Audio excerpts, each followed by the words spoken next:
विद्यार्थी मित्रांनो 10वीचा मराठीचा पेपर झालेला आहे आणि मराठीचा पेपर तुमचा कसा गेलेला आहे मला कमेंट्समध्ये सर्वांनी नक्की सांगा। त्याचबरोबर विद्यार्थी मित्रांनो या व्हिडिओमध्ये आपण पूर्ण डिटेलमध्ये सोल्युशन पाहूया मराठीच्या पेपरचं। तर पहा विद्यार्थी मित्रांनो तुम्हाला टाइम वेस्ट न करता डायरेक्टली आपण सोल्युशन पाहूया। त्या अगोदर सर्वात महत्त्वाचं चॅनलला सबस्क्राइब करून ठेवा कारण की अजून सुद्धा 90% विद्यार्थी फक्त व्हिडिओ पाहतात। विद्यार्थी मित्रांनो याच्या अगोदर मराठीच्या पेपरसाठी तुम्हाला केवढे इम्पॉर्टंट मी स्टडी मटेरियल प्रोव्हाइड केलं होतं तर विद्यार्थी मित्रांनो बाकीच्या पेपरसाठी सुद्धा अवेलेबल आहे। सर्वांनी सबस्क्राइब करून ठेवा, तुम्हाला 1 बाय 1 मिळणार आहे। ठीक आहे, तर पहा सर्वात अगोदर आपण सोल्युशन पाहूया। ठीक आहे, तर पहा विद्यार्थी मित्रांनो विभाग 1 होता गद्य, त्यामध्ये पहिलं तुम्हाला क्वेश्चन होता की म्हातारीच्या जगण्याचा एकमेव आधार, त्याचं उत्तर होतं मुलाची पत्र। त्यानंतर आपल्या तरुण मुलाला माणसं दाखवणारा, त्याचं उत्तर होतं पोस्टमन।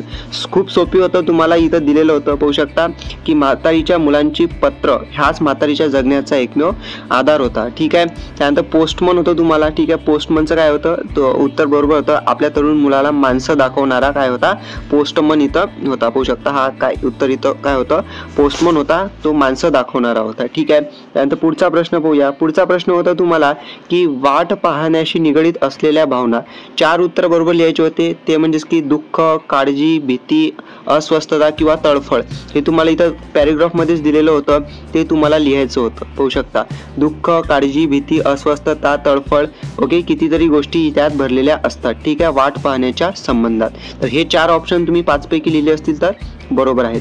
त्यानंतर स्वमताचा प्रश्न होता, त्यामध्ये वाट पाहणं ही गोष्ट एरवी सुखाची थोडीच असते या उद्गाराविषयी तुमचे मत सविस्तर लिहा। आता पहा, वाट पाहणं ही गोष्ट एवढी सुखाचीच थोडी असते, म्हणजे ही गोष्ट सुखाची नसते। त्या गोष्टीमध्ये वाट पाहण्या गोष्टीमध्ये दुःख येते, काळजी येते, भीती येते, अस्वस्थता येते, तळफळ येते। हे तुम्हाला स्वतःच्या इथं मत लिहायचं होतं। मग तुम्ही असे लिहू शकले असता की वाट पाहणं हे सुखाचं कधीच नसतं, त्यामध्ये ज्याची आपण वाट पाहत आहोत त्याचं आपल्याला काळजी वाटते, त्याबद्दल दुःख सुद्धा वाटते कारण की आपल्या जवळून तो दूर राहायला इथं असतो तर त्याची काळजी वाटते, त्यासोबत दुःख सुद्धा वाटते, भीती सुद्धा असते की तो तिथं कशा पद्धतीने राहतो, त्याला कसे सोबती मिळालेले आहेत, इथून तो दूर राहत आहे तर त्याचं खानपान व्यवस्थित आहे का, सर्व ही काळजी असते, भीती पण असते। त्याचबरोबर अस्वस्थता आपल्याला जाणवते जरी तो दूर असला आणि त्याची जर आपण येण्याची वाट पाहत असू तर यामध्ये वाट पाहण्यामध्ये आपल्याला दुःख आहे, काळजी आहे, भीती आहे, अस्वस्थता आहे, हे सुखाची गोष्ट नाही आहे असं तुम्ही जर लिहिलं असतं मत स्वतःचं तर तुम्हाला इथं 3 पैकी मार्क्स मिळाले असते। ठीक आहे, त्यानंतर पुढचा प्रश्न पहा। पुढचा होता तुम्हाला दुसरा पॅरेग्राफ, याचं होतं की सोनालीच्या झोपेची वैशिष्ट्ये। यामध्ये 2 उत्तर होते। पहिलं म्हणजेच की लहान मुलासारखी अस्ताव्यस्त झोपत होती, त्यानंतर भरपूर लोळत होती झोपताना, म्हणजे सोनालीच्या झोपेची वैशिष्ट्ये। हे 2 उत्तरं बरोबर होती, तुम्ही लिहिली का मला कॉमेंट्समध्ये नक्की सांगा। हे पाहू शकता की लहान मुलासारखी अस्ताव्यस्त झोपत होती, त्याचबरोबर लोळतही भरपूर, म्हणजे भरपूर लोळत होती ते झोपण्यासाठी। ठीक आहे, 2 उत्तर बरोबर होती। त्यानंतर पाहू शकता दुसरा प्रश्न होता की सोनालीवर ताईगिरी करणारी, त्याचं उत्तर होतं रुपाली। आणि झोपायची वेळ झाली की उडी मारून बिछाण्यात शिरणारी, त्याचं उत्तर होतं सोनाली। बरोबर लिहिलं का मला सर्वांनी कॉमेंट्समध्ये सांगा। ओके, त्याचबरोबर आता तिसरा प्रश्न होता स्वमताचा की सोनाली व इथं पाहू शकता हे चुकीचं आलं थोडं, दीपालीच्या जागी इथं काय पाहिजे रुपाली पाहिजे। तर यांच्यातील जिव्हाळा व्यक्त करणारा प्रसंग तुमच्या शब्दात लिहा। तर विद्यार्थी मित्रांनो जिव्हाळा व्यक्त करणारा प्रसंग तुमच्या शब्दात लिहा म्हणजेच काय, हा जो तुम्हाला पॅरेग्राफ दिला होता त्या पॅरेग्राफवरून तुम्हाला बरोबर ओळखायचं होतं की जिव्हाळा व्यक्त करणारा कोणता असा प्रसंग आहे। तर विद्यार्थी मित्रांनो यामध्ये बरेच असे मुद्दे होते जिव्हाळा व्यक्त करणारे। ठीक आहे, तर पाहू शकता की दोघेही बिछाण्यात चक्क नाचत कुदत, थकल्या दमल्या की दोघेही आपापली जागा पकडून झोपायला येत। ओके, हुस्स करून रूपा अंग टाकी आणि झोपी दे। ओके, तर अशा पद्धतीचे जे जिव्हाळा व्यक्त करणारा प्रसंग होता तर याच्याबद्दल तुम्ही हे लिहिलं असेल अशा पद्धतीचं स्वमत। ओके, म्हणजे प्रत्येक मुद्दा इथं जिव्हाळा व्यक्त करणारच होता दोघींबद्दल, तर तुम्ही असं लिहिलं असेल तर तुम्हाला स्वमताला इथं मार्क मिळालेले आहे। ठीक आहे, त्यानंतर पुढचा प्रश्न होता तुमचा तो म्हणजेच की अपठित गद्य। अपठित गद्यामध्ये पाहू शकता हा प्रश्न होता की आईजवळ क्षणभर बसल्यावर मिळणाऱ्या गोष्टी। तर यामध्ये 4 लिहायच्या होत्या, तर 4 गोष्टी मी सांगतो पहा तुम्हाला, या पॅरेग्राफमध्येच तुम्हाला दिल्या आहेत। पाहू शकता 4 गोष्टी अशा होतात की पाहू शकता 4 गोष्टी अशा होत्या की फुलाची कोमलता, गंगेची निर्मलता, चंद्राची रमणीयता, सागराची अनंतता, पृथ्वीची क्षमता, पाण्याची रस्ता जर तुम्हाला पाहायची असेल तर आईजवळ क्षणभर बसा। तर हे तुम्ही यामध्ये 4 लिहायचे होते पाहू शकता 1 2 3 4 5 6 7 ओके, म्हणजे 7 विद्यार्थी मित्रांनो तुम्हाला मुद्दे दिले होते, ते 4 तुम्हाला इथं लिहायचे होते. तुम्ही 7ही लिहिले असतील, एकामध्ये 2-2 लिहिले असतील तर काही प्रॉब्लेम नाही. ठीक आहे. त्यानंतर पाहू शकता पुढचं आहे तुम्हाला आई कावरी बावरी होते, त्याचं उत्तर होतं मुलाचे काही दुखले खुपले तर. ओके, पाहू शकता इथं तुम्हाला पॅराग्राफमध्येच दिलेलं आहे. ओके, मुलाचे काही दुखले खुपले तर आई कावरी बावरी होते. पाहू शकता दुखले खुपले तर ती कावरी बावरी होते. दुसऱ्याचं होतं पाहू शकता की मुलासाठी ती वाटेल ती करते. का? कारण की मुलाची सेवा चाकरी करताना ती थकणार नाही. का थकत नाही? मुलांची सेवा चाकरी करताना. दुसऱ्याचं उत्तर पहा. ओके, आई थकणार नाही मुलांची सेवा चाकरी करताना. ओके, हे उत्तर होतं याचं. त्यानंतर दुसरा विभाग होता पद्यवाला. ठीक आहे, तर पद्याचा विभाग तुम्हाला मी सांगतो कशा पद्धतीने उत्तर होते. तर पहिलं होतं की डॉक्टर बाबासाहेब आंबेडकरांनी नाकारलेली गोष्ट, यामध्ये होतं मळ वाटेने जाणे. ओके, त्यानंतर दुसरा होतं डॉक्टर बाबासाहेब आंबेडकरांचे स्वागत करणारे. ओके, खाच खगडे. ओके, हे होते. पाहू शकता इथं उत्तर दिले आहेत की मळ वाटेने जायचे नाकारले होते आणि खाच खगड्यांनी तुझे स्वागत केले, म्हणजे खाच खगड्यांनी काय केलं होतं? स्वागत केलं होतं. ओके, हे लिहिलं असेल तुम्ही. त्यानंतर पुढचा प्रश्न होता तुम्हाला पाहू शकता की डॉक्टर बाबासाहेब आंबेडकरांनी केलेले कार्य. ओके, डॉक्टर बाबासाहेब आंबेडकरांनी कार्य केलेले कोणते आहेत? तर इथं तुम्हाला दिले 4 लिहायचे होते. कोणते पाहू शकता की तू झालास परिस्थितीवर स्वार, म्हणजे परिस्थितीवर त्यांनी काय मात केलेली होती. ओके, त्यानंतर घडविला नवा इतिहास, त्यांनी नवीन इतिहास घडवला. मूक झाला, तू झालास मूक समाजाचा नायक, समाजाचा मूक नायक झाला असं त्या झाले. ओके, आणि जागा केलास उभा बहिष्कृत भारत जागी केला डॉक्टर बाबासाहेब आंबेडकरांनी. ठीक आहे, हे लिहिलं असतं चाललं असतं. त्यानंतर रणशिंग अगाध ज्ञानाच्या बळावर. ठीक आहे, हे लिहिलं असतं चाललं असतं. त्यानंतर गुलामांच्या पायातील बेड्या तोडल्या, तर उभे 14 तळ्याच्या काठावर युद्धात जवानांना उभे करावे. ओके, अशा पद्धतीने तुम्ही पाहू शकता. हे लिहिलं असेल तुम्ही म्हणजे तर तुम्हाला इथं काय मार्क मिळालेले आहेत, म्हणजे डॉक्टर बाबासाहेब आंबेडकरांचे कार्य केले आहेत ते तुम्हाला इथं लिहायचं होतं. त्यानंतर तुम्हाला आता तिसरा मुद्दा इथं होता. ओके, पाहू शकता की खालील काव्यपंक्तीचा सरळ अर्थ लिहा. इथं होतं की तू झालास परिस्थितीवर स्वार आणि घडविला नवा इतिहास. याचा तुम्हाला सरळ काय लिहायचा होता? अर्थ लिहायचा होता. मग अर्थ कसा होता? असं होता की तू झालास परिस्थितीवर स्वार, म्हणजे डॉक्टर बाबासाहेब आंबेडकरांनी त्यांची परिस्थिती न पाहता त्यांचं जे उद्देश होतं, लोकांवरती जे अन्याय होत होते तर ते त्यांच्याकडून बघवत जात नव्हते, तर त्यांनी ते बदलण्याचा जो निर्णय घेतलेला होता, त्यांनी जे त्यांच्या शिक्षणातून पुढे येण्याचा निर्णय घेतला आणि त्यावर मात करण्याचा निर्णय घेतला. ओके, आणि घडविला नवा इतिहास, आणि याच निर्णयावरून त्यांनी नवीन इतिहास घडवला. ओके, तर अशा पद्धतीने तुम्हाला जे डॉक्टर बाबासाहेब आंबेडकरां म्हणजे त्यांचे विचार होते ते या काव्यपंक्तीतून व्यक्त होत होते. ओके, त्यांच्याबद्दल सांगायचं होतं, तर तुम्ही असं अर्थ लिहिला असेल तर तुम्हाला इथं मार्क मिळालेले आहेत. ठीक आहे. त्यानंतर आता तुम्हाला काव्य सौंदर्य म्हणजेच काय, तुम्हाला याचं सुद्धा काय लिहायचं होतं? पाहू शकता अर्थ लिहायचा होता, त्याचं कवी कवयित्री कोण आहे ते लिहायचं होतं. पाहू शकता की आज 50 वर्षांनी अनुभवतोय, सूर्य फुले तुझा ध्यास घेताय, बिगुल प्रतीक्षा करतोय, 14 तळ्याचं पाणी तेही आता थंड झाले. म्हणजेच याचा अर्थ असं लिहायचं होतं की आज 50 वर्ष झाले तरी सुद्धा त्यांचा जो अनुभव आहे तो इथं आठवत आहे. ओके, प्रतीक्षा करत आहे. ओके, सूर्यफुले तुझा ध्यास घेताय, आज 50 वर्षांनी अनुभवते. म्हणजेच की डॉक्टर बाबासाहेब आंबेडकरांनी जे कार्य केलेले आहेत, जे महान कार्य केलेले आहेत, आजही इतिहास साक्षी आहे. अजूनही त्यांचे जे कार्य आहे तर ते आपल्याला आठवते. ओके, आणि आजही वाट पाहता की त्यांचे जे विचार आहेत, त्यांच्यासारखे जे विचार आहेत, त्यांच्यासारखं जो मनुष्य आहे तर त्यांची इथं काय आठवण येते. अशा पद्धतीने काय त्यांचं जे काव्यसौंदर्य होतं आपल्या या ओळींबाबत लिहायचं होतं. ओके, कवी कवयित्री कोण आहे ते सुद्धा लिहायचं होतं. तुम्ही नक्की लिहिलं असेल मला कॉमेंट्समध्ये नक्की सांगा. त्यानंतर होतं तुम्हाला पुढचा प्रश्न. ओके, मुद्द्यावरती.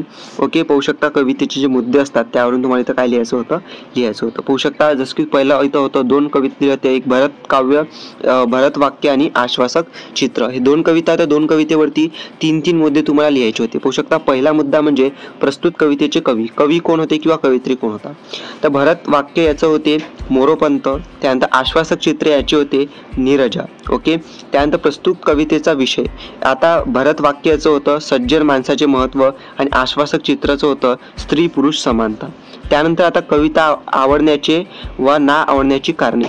आता हा जो समजा आता पाहू शकता की सज्जन माणसाचे महत्त्व, मोरोपंत यांनी लिहिलेली भरत वाक्य कविता, तर याचं तुम्हाला लिहायचं होतं की हा बाबा मला ही कविता खूप आवडली, कारण की यामध्ये सज्जन माणसाचे महत्त्व सांगितलेले गेलेले आहेत. जे त्यांनी महत्त्व सांगितले ते मला खूप पटलेले आहेत आणि तशाच पद्धतीने आपल्या या समाजामध्ये सज्जन माणसाचे महत्त्व असायला पाहिजे, तर म्हणून मला ही कारणामुळे कविता आवडलेली आहे.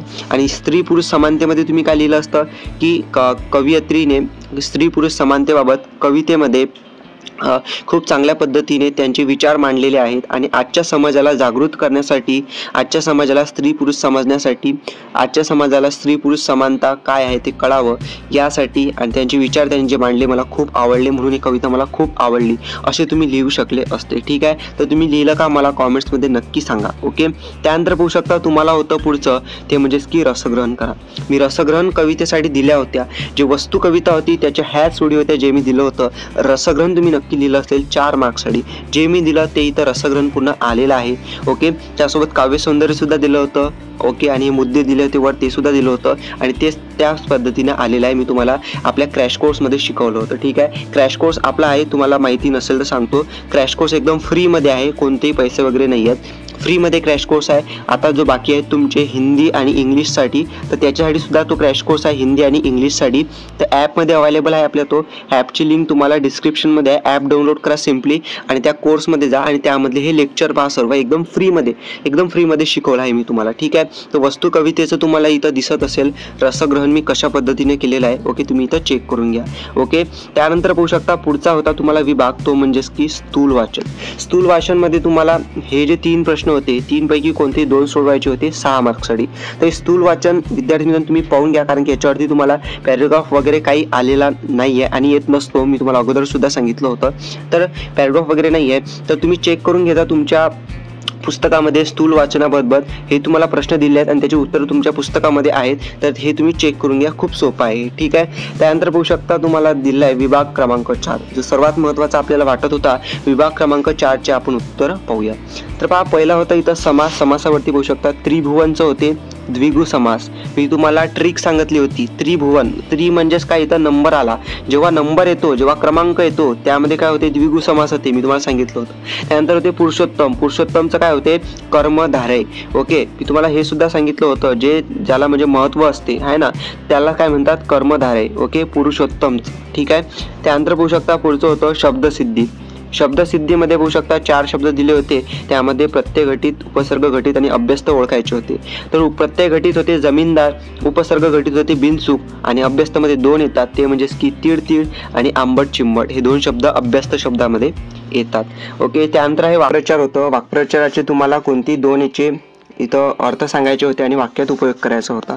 तर पहिल्याचं पाहू शकता कंठस्नान घालणे म्हणजे ठार मारणे, हुकूमत गाजवणे म्हणजे वर्चस्व गाजवणे, व्यथित होणे म्हणजे दुःखी होणे, आनंद गगनात मावणे म्हणजे आनंदित होणे.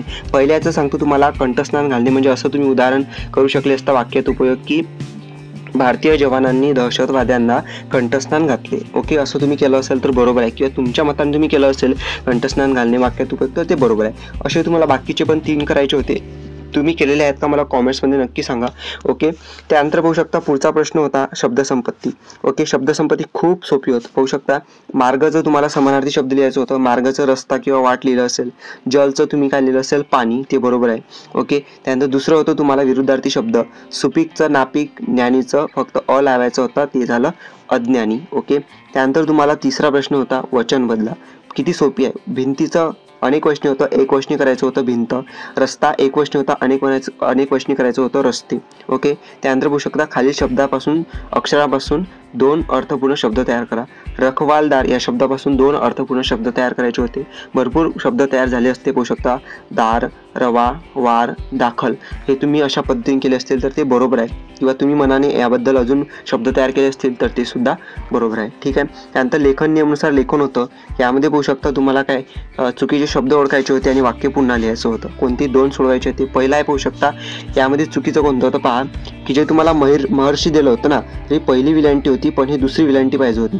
त्यानंतर हे स्थित प्रज्ञाची जी होती ना, त्याची पहिली विलांटी पाहिजे होती, यामध्ये दुसरी दिली होती. ठीक आहे, हे 2 चुकीचे होते, बरोबर करून लिहायचे होते. त्यानंतर दुसऱ्यामध्ये दिशा जे होतं त्याची पहिली विलांटी पाहिजे होती. त्यानंतर दुसरचं दुसरी उकार इथं पाहिजे होता. ठीक आहे, त्यानंतर 3 नंबरचं महाराष्ट्र ही जो होतं ना, तो इथं दुसरी विलांटी पाहिजे होती आणि भूमीचा उकार जो होता तो दुसरा पाहिजे होता. ठीक आहे, ते असं बरोबर करून लिहायचं होतं. त्यानंतर शनिवारी जो होतं तर त्याची जी विलांटी होती ती पहिली पाहिजे होती आणि दुपारीचा जो उकार होता तो असा दुपारीचा असं दुसरा उकार द्यायचा होता, ठीक आहे, मोठा उकार द्यायचा होता. अशा पद्धतीने चुका दुरुस्त करून तुम्ही 2-2 ज्या होत्या त्या बरोबर केल्या असतील तर तुमचं बरोबर आहे. त्यानंतर तुम्हाला विरामचिन्ह ओळखा होतं. विरामचिन्हामध्ये पाहू शकता हे स्वल्पविराम आणि हे दुहेरी अवतरण चिन्ह. त्यानंतर पारिभाषिक शब्द आहे. पारिभाषिक शब्दामध्ये मी तुम्हाला सांगितलं होतं तुमच्या पुस्तकामधून येणार आहे. ओके, किती सोपी होतं ना. टॅक्स म्हणजे कर आणि एक्झिबिशन म्हणजे प्रदर्शन. किती सोपी आहे, ठीक आहे. काही जणांनी प्रदर्शन किंवा प्रदर्शनी लिहिलं असेल तर बरोबर आहे, काही चुकीचं नाही आहे. एक्झिबिशन म्हणजे प्रदर्शन होते, ठीक आहे. त्यानंतर आता तुम्हाला महत्त्वाचा विभाग होता तो म्हणजेच की उपयोजित लेखन. उपयोजित लेखनामध्ये पहिला प्रश्न होता तो म्हणजेच की आपला पत्रलेखनाचा. पत्रलेखनाचा पाहू शकता विषय कसा होता तर वृक्षवल्ली आम्हा सोयरे वनचरे. यामध्ये कसं होतं की आम्रपाली रोपवाटिका यशवंतनगर सांगली हे रोपवाटिका होती. एक रोपवाटिका म्हणजे तिथं झाडे असतात ना, छोटे छोटे रोप, तर ते तिथं वाटप तिथं करण्यात होता. कधी करण्यात होता पाहू शकता 15 जून ते 20 जून आणि सकाळी 9 ते 5 वाजेपर्यंत, ठीक आहे. एक सुंदर उपक्रम व स्पर्धा इथं आयोजित करण्यात आली होती. कशी स्पर्धा होती पहा की फक्त शालेय संस्थांसाठी फळे फुले आणि उपयुक्त झाडांच्या रोपांचे मोफत वाटप, सर्वात जास्त रोपे नेऊन संवर्धन करणाऱ्यास बक्षीस.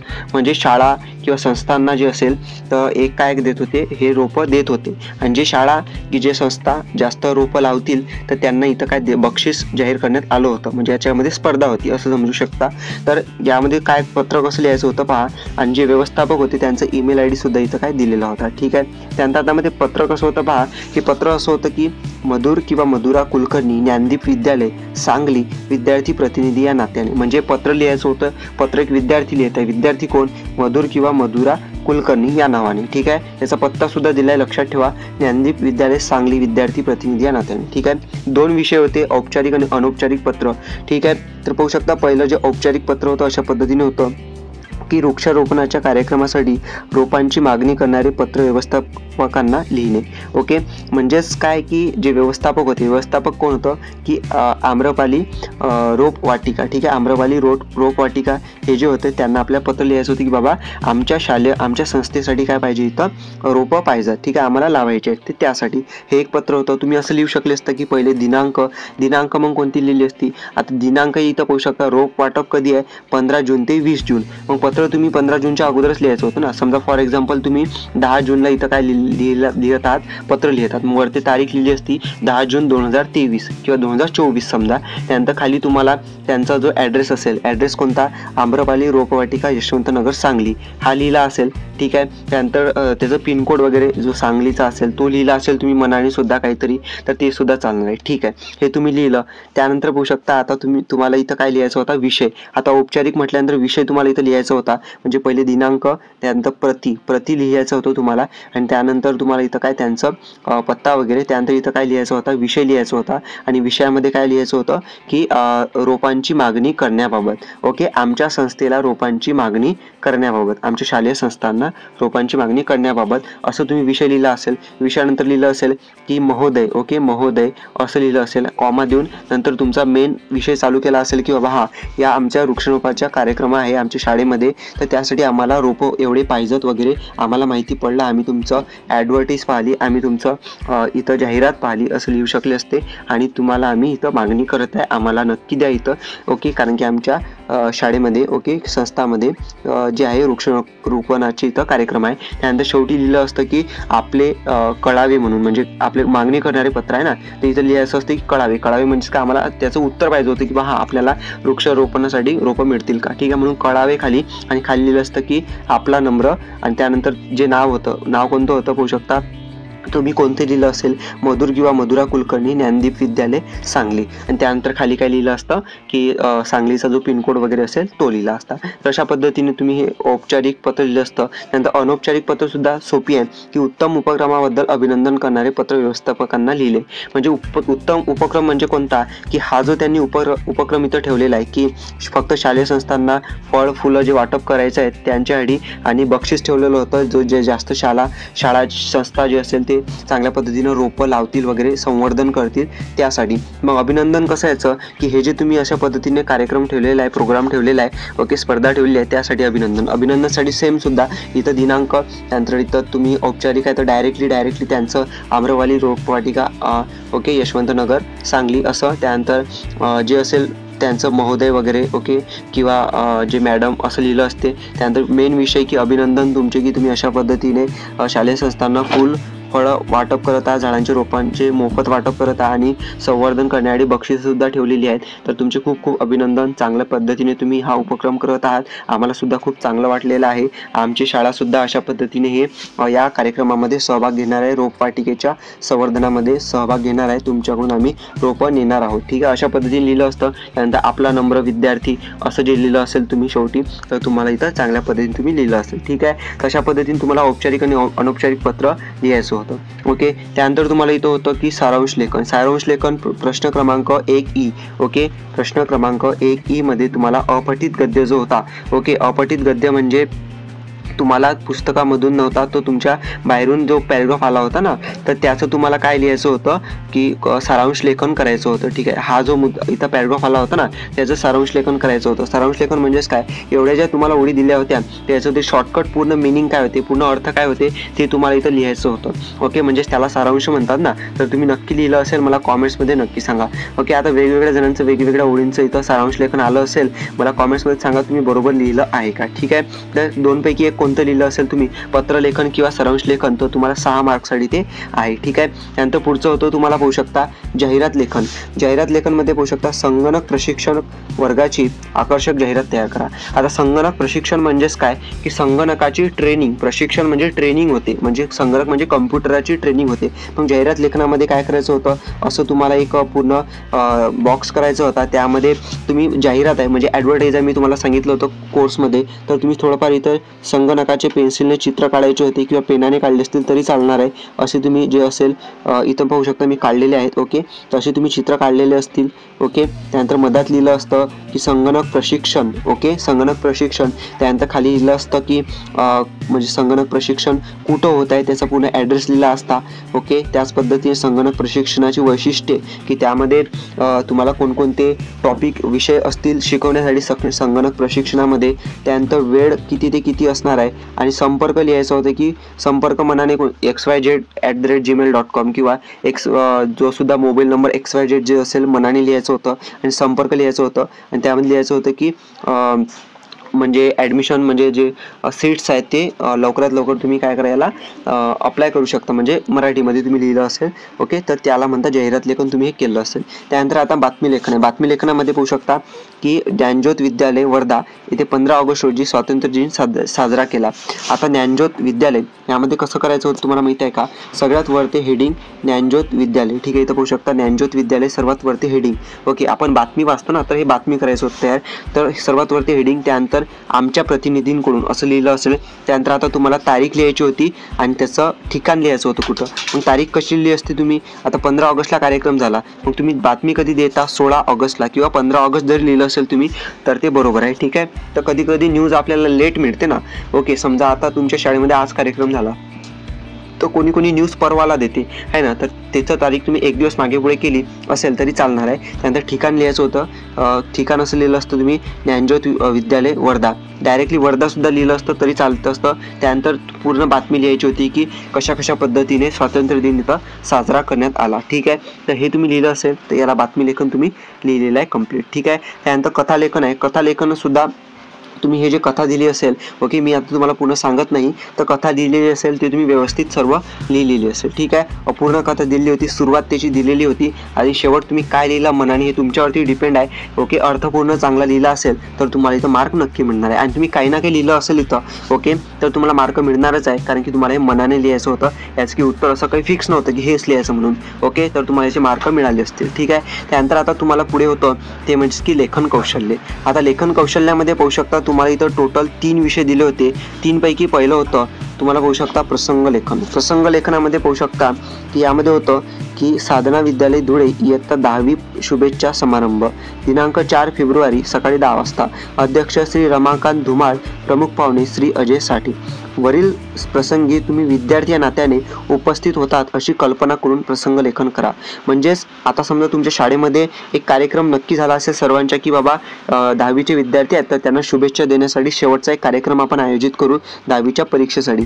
तर इथं पाहू शकता तारीख सुद्धा दिली की 4 फेब्रुवारीला तो कार्यक्रम झाला सकाळी 10 वाजता. मग तुम्हाला असं सांगितलेलं आहे की तुम्ही विद्यार्थी होते, म्हणजे तुम्ही त्या कार्यक्रमामध्ये होते, म्हणजे समजा तुम्ही 10वीमध्ये होते आणि त्या नात्याने तुम्ही काय तिथं उपस्थित होते. ओके. आणि त्याची तुम्हाला कल्पना करून प्रसंग लिहायचा होता. प्रसंग लेखन म्हणजेच काय की तुम्हाला असं लिहायचं होतं की पॅरेग्राफ करून, छोटे छोटे पॅरेग्राफ करून लिहायचं होतं. असं लिहायचं होतं की 10वीच्या विद्यार्थ्या, म्हणजे असं तुम्ही कन्सिडर करायचं होतं की आपण 10वीमध्ये आहोत किंवा तुम्ही कोणत्याही वर्गामध्ये होते, तर असं कन्सिडर करून तुम्हाला लिहायचं होतं की मी सकाळीच 10 वाजता कार्यक्रम होता तो, म्हणजेच की इयत्ता 10वीचा शुभारंभ, आणि मी सुद्धा एक 10वीचा विद्यार्थी होतो आणि या नात्याने मला त्या कार्यक्रमाला हजर राहणे महत्त्वाचा भाग होता. तर प्रसंग लेखनामध्ये असं लिहायचं होतं की कशा पद्धतीने तुम्हाला तो कार्यक्रम झाला, कोणकोणत्या विद्यार्थ्यांनी भाषणं दिली, शेवटचं भाषण 10वीच्या विद्यार्थ्यांचं त्यांचं त्या शाळेमध्ये, नंतर त्यांची भावना कशी होती, असे तुम्हाला लिहायचं होतं. म्हणजे कार्यक्रमाचे अध्यक्ष कोण होते, ओके, त्यानंतर प्रमुख पाहुणे कोण होते, त्यांनी दीप प्रज्वलन केलं, त्यानंतर वेगवेगळे भाषण झाले, त्यानंतर आम्हाला जे होतं जेवणाचा कार्यक्रम सुद्धा ठेवला होता. म्हणजे तुम्हाला जसं वाटत असेल तसं कार्यक्रम, म्हणजे प्रसंग घडलेला असेल तसं तुम्हाला लिहायचं होतं. ओके. किंवा नाश्तावरतच आम्हाला होतं, नाश्ता वगैरे आमच्या शिक्षकांनी आम्हाला दिला. ओके. आमचे जे 12वीचे आमचे जे विद्यार्थी होते 9वी वर्गाचे, त्यांनी आम्हाला हे सर्व दिलेलं होतं. ओके. त्यांच्याकडून तर आम्हाला त्यांनी अशा पद्धतीने शुभेच्छा दिल्या आमच्या बोर्डाच्या परीक्षेसाठी. तर आम्ही खूप आनंदित होतो. तर असं जे प्रसंग होते तर तुम्ही इथं लिहू शकले असते. ओके. तर त्यालाच म्हणता इथं प्रसंग लेखन तुम्ही इथं नक्की लिहिलं असेल. आणि हे जे सर्व माहिती आहे याचा माहितीचा यूज करून, ठीक आहे. त्यानंतर तुम्हाला पुढचं होतं ते म्हणजेच की आत्मकथन. आत्मकथनामध्ये तुम्हाला सोपी होतं, आरसा होता, आरशाचं आत्मकथन लिहायचं होतं. जसं की नदीची आत्मकथा, समुद्राची आत्मकथा, असं वेगवेगळं असते. जसं आरशाची आत्मकथा, शोध, निर्मिती, आनंदाचे क्षण, गरज व महत्त्व, खंत. तर हे जे तुम्ही लिहिलं असेल मनाने की आरसा आहे बाबा, की मी आरसा बोलत आहे, तर माझा जो शोध आहे तो कधी झाला, माझी निर्मिती कशी झाली, हे तुम्ही त्यामध्ये आरसा म्हणून स्वतः जे लिहिलं असेल तर ते बरोबर आहे. आरसा म्हणजे आनंदाचे क्षण म्हणजे काय की आरसा म्हणताना मला खूप आनंद होते जेव्हा माझ्यामध्ये दुसऱ्याचे चित्र दिसते, त्यामध्ये स्पष्ट दिसते की हा व्यक्ती कसा आहे, बाहेर अंगाने कसा आहे हे त्याला स्वतःचं समजते आणि त्यानुसार त्याची जे पद्धत असते तो बदलत असते. केसांची पद्धत, त्यानंतर चेहऱ्याला लावायची वेगवेगळीची पद्धत, त्यानुसार त्याचे बदल मला दररोज दिसतात. त्यामुळे माझे जे आनंदाचे क्षण असतात की दररोज जो व्यक्ती माझ्यामध्ये बघते मी पण त्याला बघत असतो आणि मला त्याच्यामध्ये काही बदल दिसतात तर मला सुद्धा आनंद होतो. तर अशा पद्धतीने तुम्ही लिहिलं असेल तर जे असेल तुमच्या मताने आत्मकथन लिहिलं असेल ते बरोबर असेल. त्यानंतर वैचारिक लेखन शेवटचं होतं ते म्हणजे की जलप्रदूषण एक समस्या व त्याचे उपाय. आता जलप्रदूषण म्हणजेच काय की वेगवेगळ्या कंपनीमध्ये जे धूर असतो, त्यानंतर केमिकल असते ते आपल्या नद्यांमध्ये, छोट्या नद्यांमध्ये जाते. त्यामध्ये छोट्या नद्यांमध्ये जाऊन वेगवेगळ्या खेडे किंवा शहरांमध्ये जाऊन जे आपले नाले वगैरे असतात त्यामध्ये मिक्स वगैरे होऊन तर खूप मोठ्या प्रमाणात जल प्रदूषण होते. आणि त्याचाच उपयोग करून जर आपल्या जनावर असतील, बाहेरील पाळीव जे प्राणी असतात किंवा जे पाळीव प्राणी नसतात जशी कुत्रा वगैरे असे वेगवेगळे असतात तर त्यांना इथं हानी होऊ शकते. त्याचबरोबर आताच्या काळामध्ये आपल्या शहरामध्ये असो किंवा गावामध्ये असो तर आपल्याला जे प्रदूषित पाणी आहे जर ते प्यावं लागत असेल तर आपल्या मनुष्याच्या जीवाला म्हणजे आपल्याला कोणता विकार होऊ शकतो, आजार होऊ शकतो त्या प्रदूषित पाण्यामुळे. त्याची समस्या आहे. आता याचा उपाय असं असतं की प्रदूषित पाणी आपल्याला स्वच्छ करायचं आहे, त्यासाठी आपल्याला काही महत्त्वाचे निर्णय घ्यावे लागतात. जसं की प्लॅस्टिकची बंदी केली तर प्लॅस्टिक बंदी हा खूप चांगल्या पद्धतीचा निर्णय आहे जो की पाण्याला प्रदूषित होण्यापासून सुद्धा वाचवतो. ठीक आहे. त्याचबरोबर कंपन्या शहरापासून खूप दूर वस्त्यांवरती ठेवणे, त्याचं केमिकल आपल्या बरोबर व्यवस्थित त्याची विल्हेवाट लावणे, चांगल्या पाण्यामध्ये मिक्सचर होऊ नये, मिक्स होऊ नये याची काळजी घेणे. तर याला जे तुम्ही लिहिलं असेल वैचारिक लेखनामध्ये महत्त्वाचं तर तुम्हाला इथं चांगले मार्क्स नक्की मिळाले असतील. ठीक आहे. तर विद्यार्थ्यांनो अशा पद्धतीने तुमचे उत्तर होते 10वी मराठी बोर्ड पेपरचं. तुम्ही कॉमेंट्समध्ये मला नक्की सांगा तुमचे मार्क्स तुम्हाला किती मिळू शकतात. ओके. तर कितीही मिळो चांगलेच ते मार्क्स आहेत. पुढच्या पेपरची चांगली पद्धतीने तयारी करा आणि चॅनलला सबस्क्राईब करून ठेवा. बाकीचे व्हिडिओज तुम्हाला इथं मिळतील. थँक्यू.